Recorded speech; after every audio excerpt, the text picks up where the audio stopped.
A long time ago, in an ocean, on the bottom of a planet, fish began to dream. Before, the planet's oceans had been clear.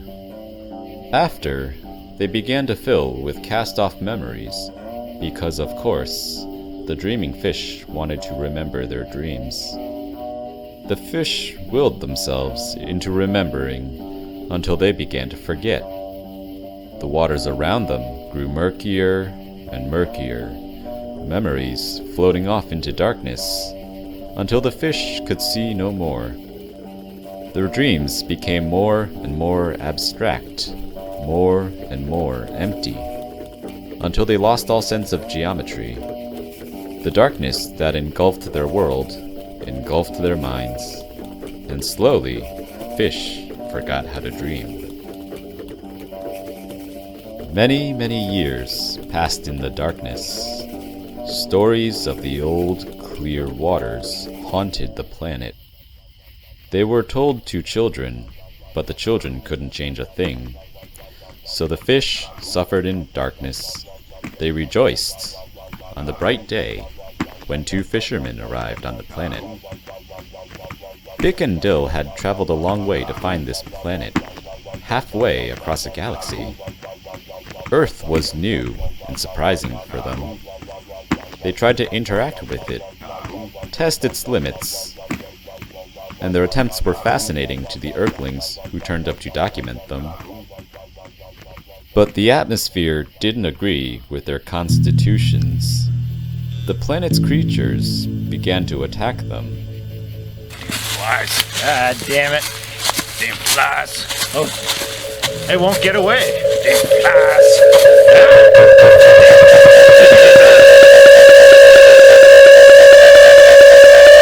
Bick and Dill lost blood.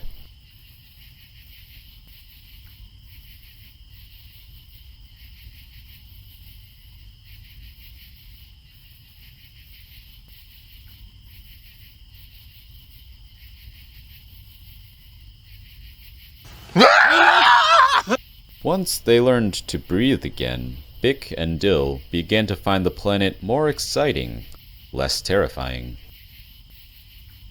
They wandered through the forests and marveled at the wonders. Hey, do you hear that? I heard that. What is that? That's... Ravel? I guess that is Ravel. Am I hearing Bach? Am I hearing... What? Yeah, I guess that is Buck. I think you're right. Nice. Why is this out here?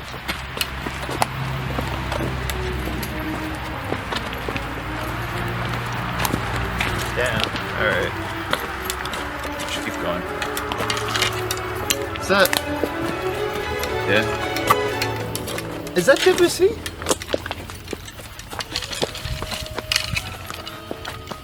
I think that is Debussy. Huh. Crazy. They looked up trees, down ditches, at clouds.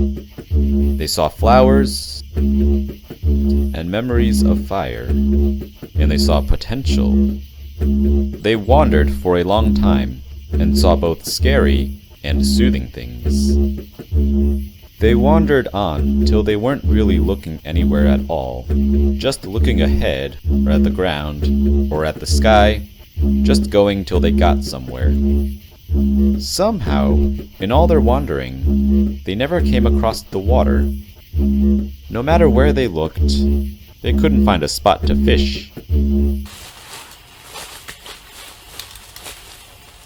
no water here. We're in it. There's the water. Where? We're in it.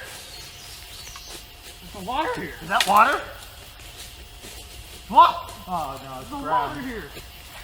Where's the water? Where?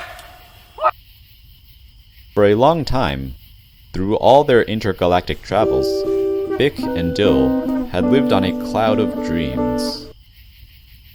Now that there was no water to buoy them, the fight was unavoidable. The Earthlings still watched them.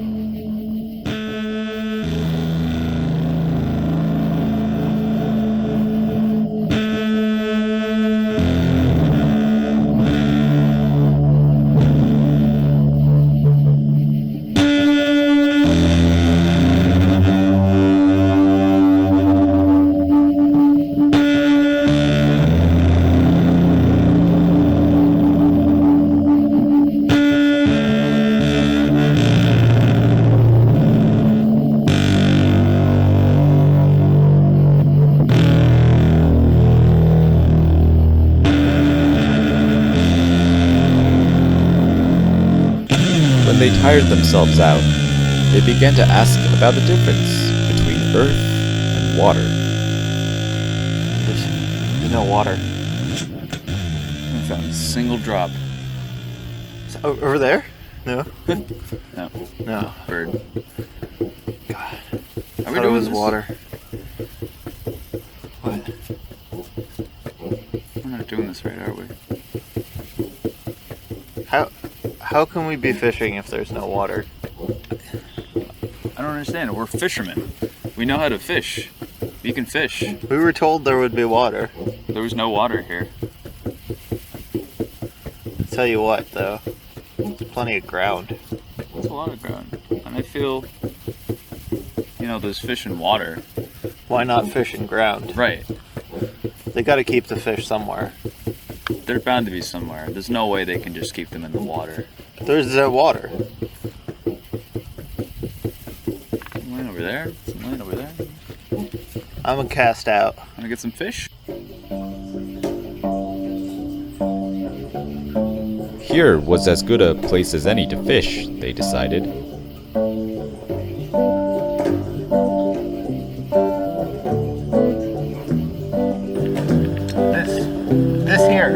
This here is our field. This is where we're gonna catch some fish.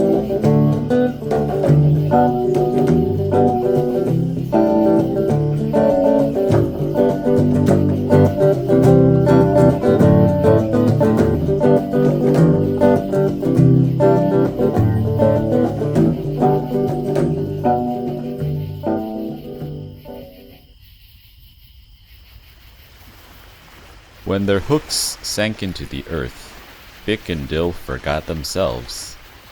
They could see the water beneath the surface, and they could hear the fish stirring.